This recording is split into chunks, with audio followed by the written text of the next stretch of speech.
Hello friends, welcome to Day Trader Telugu and good evening. Sensex 182 points gain అయి 76,993 దగ్గర close అయితే Nifty 68 points gain అయి 23,466 దగ్గర close అయింది. Versus bank Nifty 155 points gain అయి 50,002 దగ్గర క్లోజ్ అయింది. ఇవాల్టి మార్కెట్ ఒక price activity opening gap up అవుతున్న సడన్ గా మార్కెట్ లో డిక్లైన్ అండ్ అగైన్ మార్కెట్ లో రికవరీ, ఒక V shape volatility market first hour లో కనిపిస్తూ అక్కడి నుంచి స్టేబుల్ గా market for the certain period వరకు కన్సాలిడేట్ అయింది. Actually 3 expiries 17th June Bakrid కారణంగా మండే హాలిడే కాబట్టి అప్పుడు జరగాల్సిన ఎక్స్పైరీస్ కూడా ఇవాళ కంప్లీట్ అయ్యాయి. ఆల్మోస్ట్ 3 ఎక్స్పైరీస్ అండ్ 3 ఎక్స్పైరీస్ లో కూడా ఇవాళ ఫస్ట్ 1 అవర్ తప్పించి రెస్ట్ అంతా కూడా మోస్ట్లీ మార్కెట్ లో ఒక రేంజ్ బౌండ్నెస్ కనిపించింది. అండ్ విక్స్ ఇవాళ కూడా 5% దగ్గరగా ఫాలో అవుతూ ఉండడం, ఈ ఎక్స్పైరీస్ లో ఎవరైనా పార్టిసిపేట్ చేసిన ఆప్షన్ బయర్స్ ప్రాబబుల్లీ లాసెస్ ని చూసుండాలి. ఎందుకంటే ఇవాళ మార్కెట్ అంతా రేంజ్ బౌండ్ గా ఉంది. దానికి అడిషన్ గా విక్స్ కూడా ఫాలో అయింది. ఇది పక్కన పెడితే నిఫ్టీ, బ్యాంక్ నిఫ్టీ, సెన్సెక్స్ ఇవి పెద్దగా పెరిగినట్టు కనిపించవు. బట్ ఇవాళ కూడా small caps and mid caps strong గా మూవ్ అయ్యాయి. అండ్ ఆ డిఫెన్స్ స్టాక్స్ ని చూడండి, 1-2 అని కాదు మల్టిపుల్ సెగ్మెంట్స్ లో ఉంటున్నవి చాలా స్ట్రాంగ్ గా మూవ్ అయ్యాయి. And only mid caps and small caps గురించి మాట్లాడితే ఈ వీక్ స్టార్టింగ్ నుంచి ఇప్పటి వరకు స్మాల్ క్యాప్స్ ఏకంగా 5% పెరిగాయి జస్ట్ 1 వీక్ లో. మిడ్ క్యాప్స్ నియర్లీ 4% దగ్గరగా ఈ వీక్ లో పెరుగుతూ ఇన్వెస్టర్స్ కి స్ట్రాంగ్ గెయిన్స్ ని ఈ ఇండెక్స్ లో మిగిల్చడం జరిగింది. ఫ్రెండ్స్, నిన్న మన మార్కెట్స్ క్లోజ్ అయ్యాక యుఎస్ కి సంబంధించిన పీపీఐ డేటా, ఇది హోల్సేల్ డేటా అక్కడ అది రిలీజ్ అయింది. And jobless claims data, jobs లేని వాళ్ళు క్లెయిమ్ చేసుకున్న ఇన్సూరెన్స్ డేటా కూడా రిలీజ్ అయింది. ఆ రెండు కూడా మార్కెట్స్ కి పాజిటివ్ గానే ఉన్నాయి. కాబట్టి అక్కడ 10-year bond yield nearly 4.2% mark దగ్గర వరకు ఫాలో అవుతూ యుఎస్ మార్కెట్స్ ని పాజిటివ్ గా సపోర్ట్ చేసింది. అండ్ ఇవాళ ఆఫ్టర్నూన్ మనకి బ్యాంక్ ఆఫ్ జపాన్ రిలేటెడ్ గా మనకి అప్డేట్స్ అయితే కనిపించాయి. మీకు తెలుసు, చాలా టైం బ్యాక్ కూడా చెప్పాను, ఈసీబీ వాళ్ళు, బ్యాంక్ ఆఫ్ కెనడా వాళ్ళు, వీళ్ళిద్దరి దగ్గర నుంచి మనకి రేట్ కట్స్ రిలేటెడ్ గా పాజిటివ్ అప్డేట్స్ వచ్చాయి. ఫెడ్ వాళ్ళు కూడా రేట్ కట్స్ చేస్తారు సెప్టెంబర్ లో అని మార్కెట్ నమ్ముతుంది. పర్టికులర్ గా రీసెంట్ గా వచ్చిన సిపిఐ ఇన్ఫ్లేషన్ డేటా, ఇప్పుడు week PPI data, wholesale data, దాంతో పాటు జాబ్లెస్ క్లెయిమ్స్ కూడా పెరుగుతూ ఉండడం, ఇక మార్కెట్ రిలేటెడ్ గా రేట్ కట్స్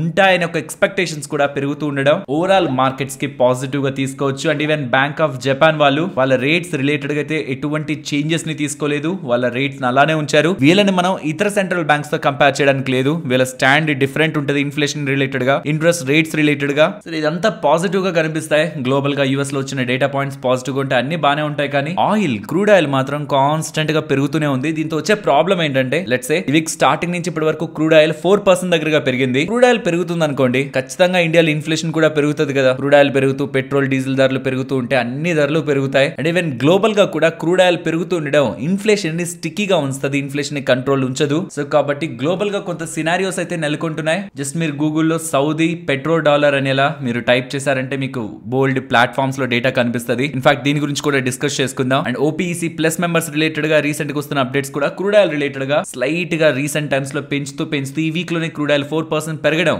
లాంగ్ టర్మ్ లో ఇన్ఫ్లేషన్ తగ్గిపోతుంది, కాన్ఫిడెంట్ గా తగ్గి వడ్డీ రేట్లు కట్ అవుతాయని ఉంటున్న ఎక్స్పెక్టేషన్స్ అయితే డైల్యూట్ చేస్తుంది. Coming to FIs, recent times లో అనుకుంటుంది స్లోగా వాళ్ళకు ఉంటున్న షార్ట్స్ ని తగ్గించుకుంటూ ఒకప్పుడు 3,55,000 కాంట్రాక్ట్స్ నియర్లీ 87% దగ్గరగా నెట్ షార్ట్ ఉండే వాళ్ళు కాస్త ఇప్పుడు 35,000 దగ్గరగా కాంట్రాక్ట్స్ నెట్ షార్ట్ కి వస్తూ 54% నెట్ షార్ట్స్ కి అయితే వాళ్ళు రిడ్యూస్ అయ్యారు. అండ్ ప్యారల్ గా క్లయింట్స్ కూడా వాళ్ళ దగ్గర ఉంటున్న 3 లక్షలకు పైగా ఉంటున్న పాజిటివ్ కాంట్రాక్ట్స్, పాజిటివ్ ఎడిషన్స్ ని తగ్గించుకుంటూ ఇప్పుడు జస్ట్ 29,300 కి వచ్చారు. ఇదే రీసెంట్ టైమ్స్ లో చెప్తున్నాను, కాన్స్టెంట్ గా పొజిషన్స్ లైట్ అవుతున్నాయి, న్యూట్రల్ కి వచ్చేస్తున్నారు. బేర్స్ కానీ బుల్స్ కానీ ఎవరు కూడా ఇప్పుడు ఒక డైరెక్షన్ లో లేరు. స్ట్రాంగ్ బేరిష్ గా ఉంటున్న ఎఫ్ఐఎస్ లేదు, మాకు అంత వ్యూ ఏం లేదు, ఇప్పుడు మేము మా షార్ట్స్ ని తగ్గించుకుంటున్నామని జీరోకి తెచ్చేస్తున్నారు. అండ్ బుల్స్ గా ఉంటున్న క్లయింట్స్ కూడా, హెచ్ఎన్ఐస్ కూడా, మాకు కూడా ఏమంత స్ట్రాంగ్ బులిష్ వ్యూ లేదని వాళ్ళు కూడా న్యూట్రల్ కి వచ్చేస్తున్నారు. ఇలా ఎప్పుడైతే న్యూట్రల్ లో ఉంటుందో మార్కెట్ రేంజ్ బౌండ్ యాక్టివిటీని చూపిస్తుంది. బట్ ఇలాంటి పాయింట్స్ లోనే సర్టైన్ డేస్ వరకు రేంజ్ బౌండ్ లో ఉంటున్న మార్కెట్ స్ట్రాంగ్ వన్ డైరెక్షనల్ గా మూవ్ అవుతూ ఈ రేంజ్ ని బ్రేక్ చేసే ప్రయత్నం కూడా చేస్తుంది. కాబట్టి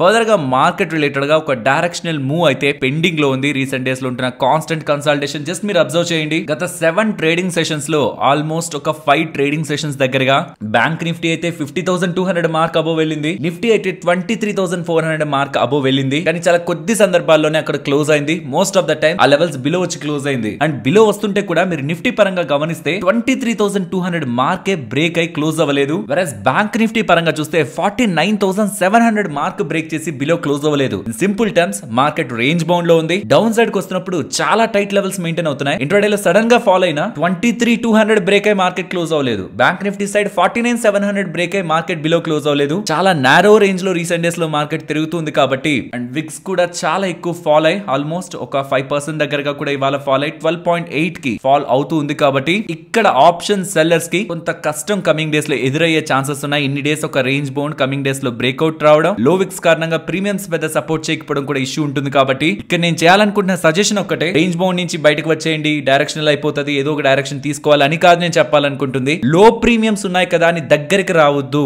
ఇన్ని రోజులు రేంజ్ బౌండ్ గానే ఉంది కదా, ఇంకా రేంజ్ బౌండ్ లోనే ఉంటుంది. స్ట్రాడిల్స్ వేసిన అందరికీ కూడా ఎక్స్పైరీలప్పుడు పెద్ద లాభం వచ్చేసింది కదా, స్ట్రాడిలే వేస్తాను, దగ్గరికి వస్తాను స్ట్రాంగిల్ లో కూడా అని అంత దగ్గరికి ఇంత లో ప్రీమియమ్స్ టైమ్ లో వచ్చారంటే ఒక్క డైరెక్షనల్ ఒక 200 points up side 200 points down side చాలు, విక్స్ పెరుగుతుంది. అప్ సైడ్ వెళ్ళిన విక్స్ పెరుగుతుంది. ఈసారి ఈ రేంజ్ బౌండ్నెస్ ని వదిలేసి డౌన్ సైడ్ వచ్చిన విక్స్ పెరుగుతుంది. ప్యారలల్ గా మీ ప్రీమియమ్స్ కూడా ఎక్స్ప్లోడ్ అవుతాయి. ఒక సజెషన్ లో తీసుకోండి. ఇన్ని days of consolidation coming times లో ఒక బ్రేక్అవుట్ పాసిబిలిటీ ఉంది కాబట్టి దూరంగా ఉండండి. మీరు రేంజ్ బౌండ్ తీసుకున్న తప్పలేదు, ఎందుకంటే ఇంకా బ్రేక్అవుట్ అయితే మనకి రాలేదు. నేనైతే 23,500 అబోవ్ మార్కెట్ క్లోజ్ అయితే టువర్డ్స్ 23,800 వరకు మూవ్ ఉంటుందని ఎక్స్పెక్ట్ చేస్తున్నాను. బట్ ఇంతవరకు అయితే అలాంటిది జరగలేదు. నా వ్యూ బులిష్ గానే ఉంది. బట్ ఇంత కాన్స్టెంట్ గా ఇంత పెరిగి ఇక్కడ నేనైతే సస్టైన్ అవుతుంది అనుకోలేదు. డౌన్ సైడ్ టువర్డ్స్ 23,000 మార్క్ దగ్గరైనా వచ్చి అక్కడి నుంచి రివర్సల్ అవుతుంది అనుకున్నాను మళ్ళీ అప్ సైడ్. బట్ మార్కెట్ ఏమో 2,200 పాయింట్స్ దగ్గరగా పెరిగి అక్కడి నుంచి కూడా స్లోగా రేంజ్ బౌండ్ వస్తాయి. బట్ డౌన్ సైడ్ కాదు, ఈసారి అప్ సైడ్ కన్సాలిడేషన్ మార్కెట్స్ లో అయితే కనిపిస్తుంది. బట్ అగైన్ ఇంకొకసారి చెప్తున్నాను, ఆప్షన్ సెల్లర్స్ కి ప్రీమియమ్స్ తక్కువ ఉన్నాయి. రీసెంట్ టైమ్స్ లో రేంజ్ బౌండ్ లోనే ఉంది. నేను దూరంగా దగ్గరకు వస్తానని కానీ మీరు ఏదైనా స్ట్రాటజీస్ ని అప్లై చేస్తే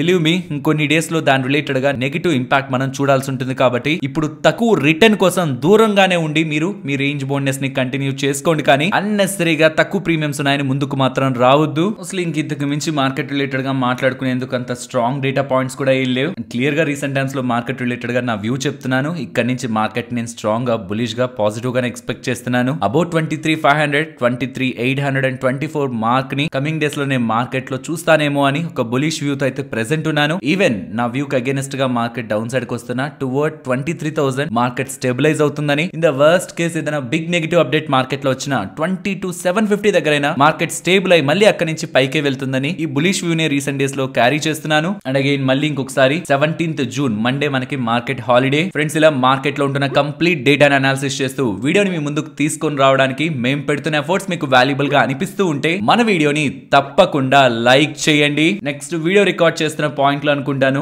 నారా చంద్రబాబు నాయుడు గారు ఎవరెవరికి రాష్ట్ర కేబినెట్ లో మినిస్ట్రీలని అలాట్ చేశారన్న లిస్ట్ అయితే మనకు అప్డేట్ అయింది. ఆల్రెడీ ప్రమాణ స్వీకారం రోజు మనకు ఎవరెవరు మంత్రులుగా ఉంటారన్న విషయం అయితే అర్థమైంది. సీఎం గా చంద్రబాబు నాయుడు గారు, డిప్యూటీ చీఫ్ మినిస్టర్ గా పవన్ కళ్యాణ్ గారు ఉంటారని ఇలా క్లారిటీ ఉంది. అండ్ ఎవరెవరు మంత్రులుగా ఉంటారని కూడా క్లారిటీ ఉంది. బట్ ఎవరెవరికి ఏ పోర్ట్ఫోలియోస్ ఇచ్చారన్నది ఇక్కడ మీరు స్క్రీన్ పైన ఈ లిస్ట్ లో అయితే గమనించొచ్చు. మీరు ట్విట్టర్, యూట్యూబ్ ఏ సోషల్ మీడియా ప్లాట్ఫామ్ లోకి వెళ్ళైనా సౌదీ పెట్రోల్ డాలర్ అని కొట్టండి. బోల్డ్ వీడియోస్ ఆల్రెడీ అప్లోడ్ అయ్యాయి అండ్ బోల్డ్ ఆర్టికల్స్ కనిపిస్తున్నాయి. ట్విట్టర్ లో అయితే లెక్కలేనన్ని ట్వీట్స్ కనిపిస్తున్నాయి. అందరూ చెప్తున్నది ఒకటే, 50 సంవత్సరాలుగా యుఎస్ అండ్ సౌదీ మధ్యలో ఉంటున్న డీల్ ఇప్పుడు ఎండ్ అయిపోయింది. సౌదీ వాళ్ళు ఎగ్జిట్ అయిపోయారు. దీని కారణంగా డాలర్ కుప్పకూలబోతుంది అండ్ యుఎస్ మార్కెట్స్ కూడా భారీగా క్రాష్ అవబోతున్నాయి. దాని కారణంగా stock markets and global economy అంతా కూడా సౌదీ వాళ్ళు తీసుకునే నెక్స్ట్ డెసిషన్ పైన ఇంపాక్ట్ అవుతుంది. కాబట్టి ప్రతి ఒక్కరూ జాగ్రత్త పడాలనేలా సెన్సేషనలైజ్ చేస్తూ చాలా కంటెంట్ అయితే ప్రెసెంట్ ఎకానమీ పరంగా తిరుగుతూ ఉంది. ప్రాబ్లం ఏమవుతుందంటే, ఎప్పుడైనా ఒక ఆర్టికల్ లో డేటా పబ్లిష్ అయింది అనుకోండి, ఈవెన్ వీడియో చేసే మాలాంటి వాళ్ళైనా సరే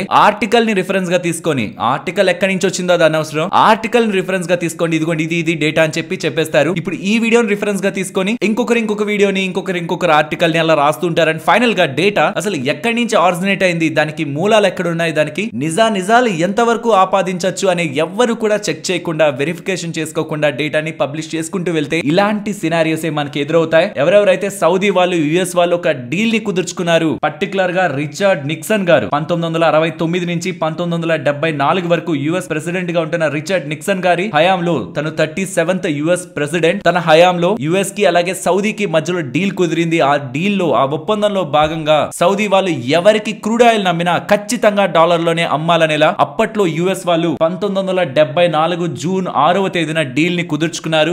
50 సంవత్సరాలకి కుదుర్చుకున్నారు. ఆ 50 సంవత్సరాల 50 years డీల్ జూన్ 9, 2024 కి ఎండ్ అయిపోయింది. కాబట్టి నెక్స్ట్ సౌదీ వాళ్ళ డీల్ ని రెన్యూ చేసుకోకపోతే సౌదీ వాళ్ళు ఏ కరెన్సీలో అయినా సరే, డాలర్ లో కాదు ఇంకే ఇతర కరెన్సీలో అయినా సరే, వాళ్ళ క్రూడ్ ఆయిల్ నమ్మితే డాలర్ రిలేటెడ్ గా ఇంపార్టెన్స్ గ్లోబల్ గా పడిపోతుంది. దాని కారణంగా యుఎస్ మార్కెట్స్, గ్లోబల్ మార్కెట్స్ ఇలా XYZ అని మీకు డేటా అయితే కనిపిస్తూ ఉంటుందో, దీని రిలేటెడ్ గా ఇలా మనకి ఇన్ఫర్మేషన్ ఫ్లో అవుతున్నప్పుడు దీని రిలేటెడ్ గా మీకు చెప్పాలని చేస్తున్న రీసెర్చ్ లో నాకు అర్థమైనది, అసలు అలాంటి డీల్ ఒకటి జరిగింది అని అఫీషియల్ గా ఏ డాక్యుమెంట్ కూడా లేదు. ఇదైతే పెట్రో డాలర్ డీల్ జరిగింది యుఎస్ కి సౌదీకి మధ్యలో. దాని కారణంగా యుఎస్ వాళ్ళకి అడ్వాంటేజ్ ఏంటి, డాలర్ లోనే డీల్ చేయాలంటే యుఎస్ వాళ్ళ కరెన్సీ స్ట్రెంథన్ అవుతుంది. ఉంది. మరి సౌదీ వాళ్ళకి ఏం అడ్వాంటేజ్? సౌదీ వాళ్ళకి మీరు డాలర్ లోనే ప్రతి ఒక్క క్రూడ్ ఆయిల్ ఒక బ్యారెల్ ని అమ్ముతూ వచ్చారంటే, మీ ఎంటైర్ క్రూడ్ ఆయిల్ అమ్మితే మీరు డాలర్ లోనే అమ్ముతారు కాబట్టి గ్లోబల్ గా మా కరెన్సీ స్ట్రాంగ్ అవుతుంది. దానికి బదులుగా మీకు కావాల్సిన డిఫెన్స్, టెక్నాలజీ అండ్ ఇతర వేస్ లో మేము మీకు ఇండైరెక్ట్ గా సపోర్ట్ చేస్తామని యుఎస్ వాళ్ళ డీల్ ని కుదుర్చుకున్నారని ఊహాగానాలు మాత్రమే ప్రెసెంట్ మార్కెట్ లో ఉన్నాయి. ఇది అఫీషియల్ గా జరిగిన డీల్ ఏం కాదు, దీనికంటూ ఒక డాక్యుమెంట్ లేదు. సరే నిజంగానే అలాంటి డీలే జరిగింది అనుకుందాం.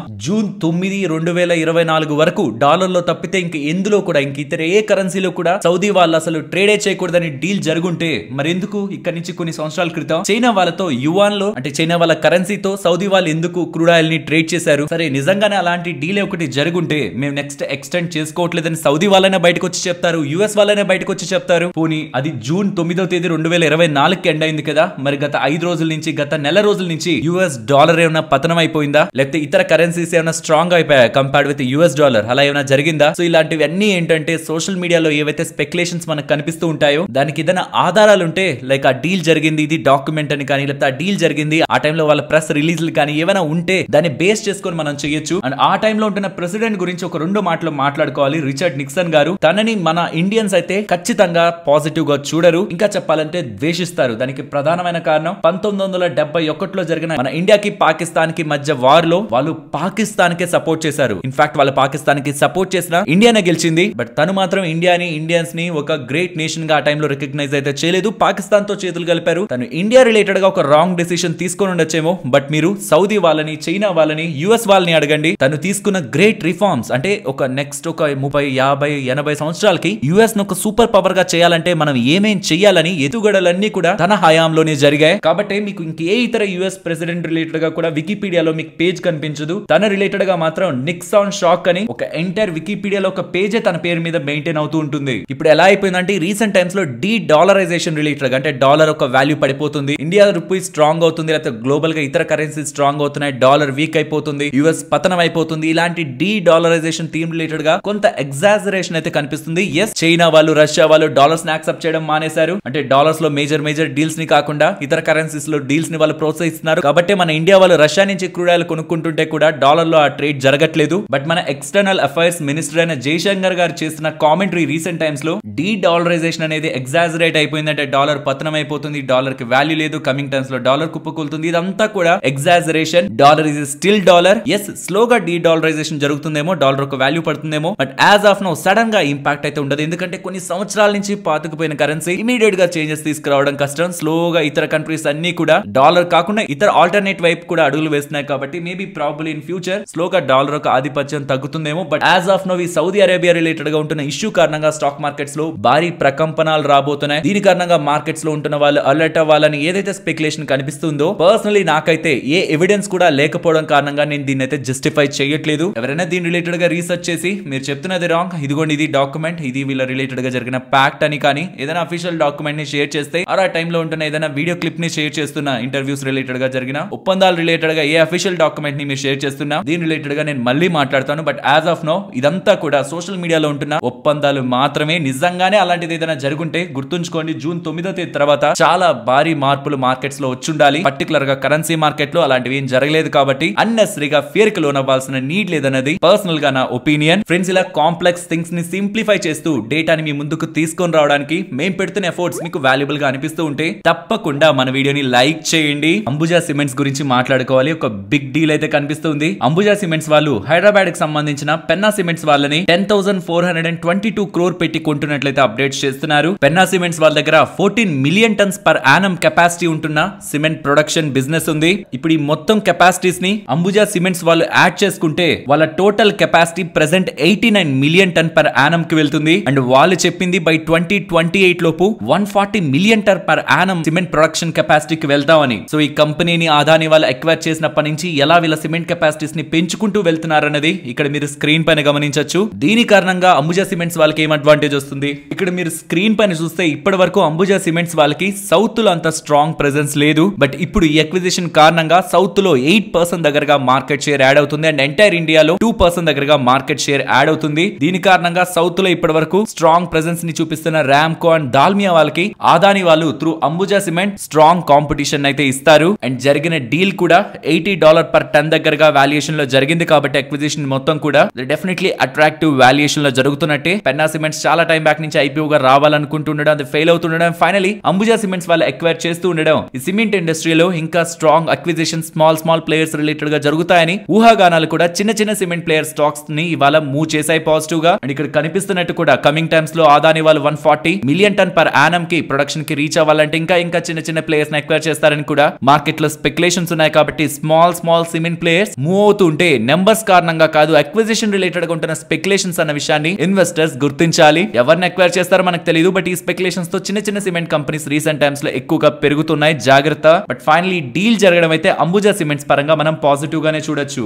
నెక్స్ట్ సుజలాన్ గురించి మాట్లాడుకోవాలి ఫ్రెండ్స్. కార్పొరేట్ గవర్నెన్స్ రిలేటెడ్ గా ఏదైనా ఒక చిన్న మాట వచ్చినా పట్టించుకునే కంపెనీకి, పట్టించుకోని కంపెనీ లైక్ బ్రైట్ కామ్ లాంటి కంపెనీకి డిఫరెన్స్ ఇదే. వీళ్ళ రిలేటెడ్ గా ఇండిపెండెంట్ డైరెక్టర్ అలిగేషన్ చేసేసరికి మా మీద ఒక మచ్చ అయితే పడింది. కాబట్టి మేము ఒక లా ఫ్రేమ్ ని అపాయింట్ చేసి ఇన్వెస్టిగేషన్ రిలేటెడ్ గా బాధ్యతలను తీసుకుంటున్నట్టు కంపెనీ చైర్మన్ స్ట్రాంగ్ కామెంటరీ అయితే చేశారు. ఆల్రెడీ ఉంటున్న వీళ్ళ సిస్టమ్ రిలేటెడ్ గా అండ్ ఫర్దర్ గా కూడా ఏ చర్యలు తీసుకొని స్ట్రాంగ్ కార్పొరేట్ గవర్నెన్స్ ని మెయింటైన్ చేయాలన్న దాని రిలేటెడ్ గా ఒక లా ఫ్రేమ్ ని అపాయింట్ చేసినట్టు సుజలాన్ వాళ్ళు ఎక్స్చేంజెస్ కి అప్డేట్ చేస్తున్నారు. అండ్ ఇంకొక హైదరాబాద్ కి సంబంధించిన కంపెనీని సువెన్ ఫార్మా వాళ్ళు అక్విజిషన్ చేస్తున్నారు, సెపాలా ఆర్గానిక్స్. ఇది డెఫినెట్లీ ఒక ఇంట్రెస్టింగ్ డీల్, ఎందుకంటే వీళ్ళు అక్వైర్ చేసిన కంపెనీ చాలా కాంప్లెక్స్ ఫార్ములేషన్స్ రిలేటెడ్ గా బిజినెస్ అయితే చేస్తుంది. ఆలిగో డ్రగ్స్, ఇది ఒక కాంప్లెక్స్ డ్రగ్స్, అందరూ దీంట్లో వెళ్ళిపోలేరు. అలాంటి కంపెనీని వీళ్ళు అక్వైర్ చేస్తున్నారు. అండ్ ఈవెన్ అక్విజిషన్ కూడా 13 to 15 times of operating profit recent times లో గెయిన్ అవుతున్న ప్రాఫిట్ తో వీళ్ళు అక్విజిషన్ చేస్తూ ఉండడం. అండ్ వీళ్ళు అక్వైర్ చేసిన కంపెనీకి రీసెంట్ ఫైనాన్షియల్ ఇయర్ లో 65 crore దగ్గరగా రెవెన్యూ అండ్ 45% దగ్గరగా మార్జిన్స్ మెయింటైన్ అవుతూ గుడ్ ఫండమెంటల్స్ ఉంటున్న కంపెనీని,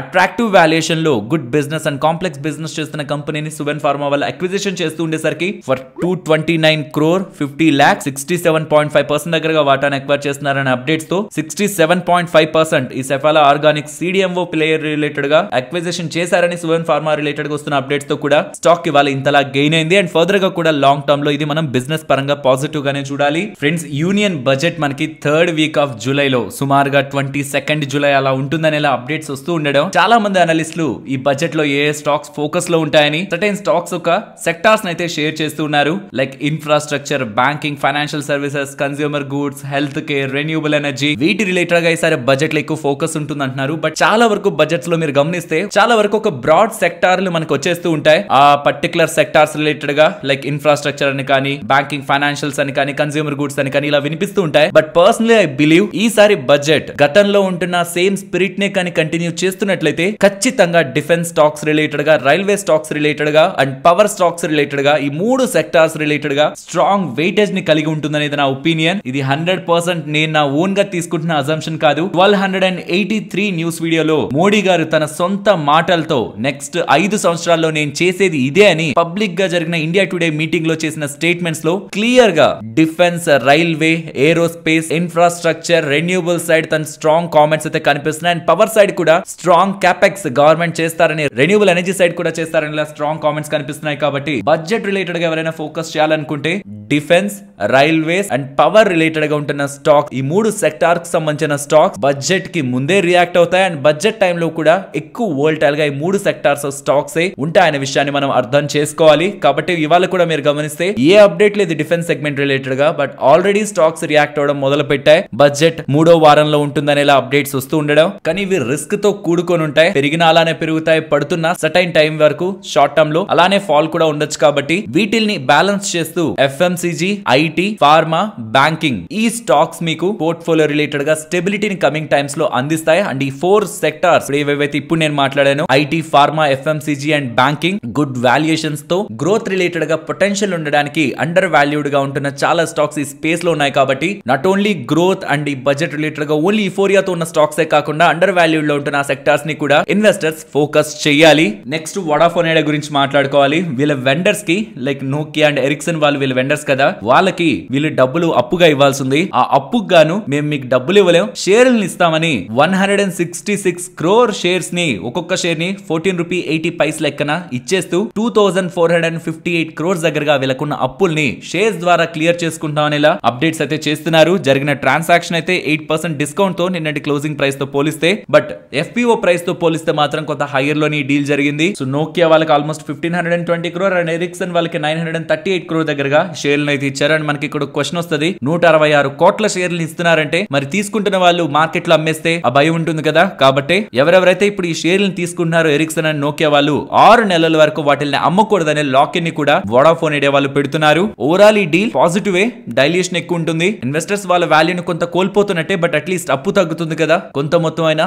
ఓవరాల్ గా ఇది నెట్ టు నెట్ ఇన్వెస్టర్స్ పరంగా పాజిటివ్ గానే చూడొచ్చు. ఫ్రెండ్స్, యుఎస్ కార్పొరేట్ హిస్టరీలోనే ఒక సంచలనం ఎలాన్ మస్క్ గారి ప్యాకేజ్ $45 బిలియన్, మిలియన్ కాదు బిలియన్ డాలర్స్ గా ఉండడానికి ఎలాన్ మస్క్ సంబంధించిన టెస్లా షేర్ హోల్డర్స్ అయితే అప్రూవ్ చేశారు. సో ఎవరైనా డాలర్స్ టు రూపీస్ ఒకవేళ ఐడియా లేకపోతుంటే జస్ట్ ఒకసారి గూగుల్లో $45 బిలియన్ టు రూపీస్ అని ఒకసారి సర్చ్ చేయండి. మీకు ఒక బిగ్ నెంబర్ అయితే కనిపిస్తుంది. నేను ఇది ఎందుకు మీకే వదులుతున్నానంటే ఈ నెంబర్ నా నోటితో చెప్పడం కంటే మీరు ఆ ones, tens, hundreds, thousands, 10,000 lakhs, 10 lakhs, crores ఇలా లెక్క పెట్టుకుంటే అది ఎంత వరకు వెళ్తుంది. ఒక కార్పొరేట్ కంపెనీ CEO ఒక ప్యాకేజ్ ఇంత పెద్ద మొత్తంగా ఉండడానికి share holders, retail share holders పెద్ద మార్జిన్ తో యాక్సెప్ట్ చేయడాన్ని మనం ఎక్స్పీరియన్స్ చేయడానికి మీకే చెప్తున్నాను. మీరు ఒకసారి గూగుల్లో సర్చ్ చేయండి. అండ్ యూజువల్ గా కంపెనీస్ కి సంబంధించిన CEOలకి ఇంత పెద్ద ప్యాకేజీలని రీటైల్ షేర్ హోల్డర్స్ ఒప్పుకోరు. బట్ కంపెనీలని ఇంత శరవేగంగా గ్రో చేసి అండ్ కమింగ్ టైమ్స్ లో కూడా తను గ్రో చేస్తారనే నమ్మకంతో తను అడుగుతున్న శాలరీని కూడా షేర్ హోల్డర్స్ ఒప్పుకుంటూ ఈ డీల్ ని క్లియర్ చేస్తూ ఉండడం ఎలాన్ మస్క్ గారి కోసం, ఎలాన్ మస్క్ గారి పైన రీటైల్ షేర్ హోల్డర్స్ కున్న